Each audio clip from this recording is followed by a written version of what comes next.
ভাইয়ের জন্মদিনে দুপুরের মেনুতে ওর পছন্দের দই কাতলা একদম অনুষ্ঠান বাড়ি স্টাইলে যেভাবে বানিয়েছি চলো দেখে নিই।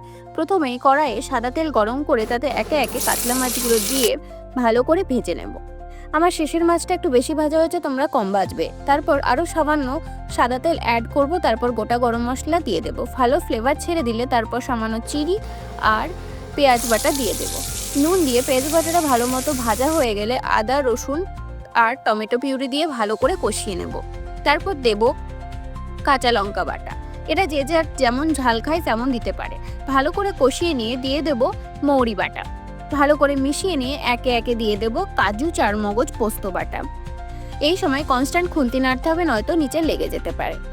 তারপর ভালো করে মিশিয়ে নিয়ে দিয়ে দেব ফ্যাটানো টক দই। ফ্যাটানো টক দইটা দেওয়ার সময় যেন গ্যাসের ফ্লেম লো টু মিডিয়াম থাকে, নয়তো ফেটে যেতে পারে দইটা। তারপর তেল ছেড়ে দিলে বাটি ধোয়া জল আর সামান্য গরম জল অ্যাড করেছি, দিয়ে ঝোলটা ফুটে এলে একে একে মাছগুলো দিয়ে দেব। এবার ঝোলটা 2 মিনিট মতো ফুটে উঠলে ওপর থেকে 1 চামচ ঘি আর কাঁচা লঙ্কা দিয়ে শেষে গরম মশলা দিয়ে নামিয়ে নিলেই আমাদের অনুষ্ঠান বাড়ির স্টাইল দই কাতলা একদম রেডি। আমার রেসিপিটি কেমন লাগলো অবশ্যই জানিও। ভালো লাগলে লাইক শেয়ার করে দিও। টাটা।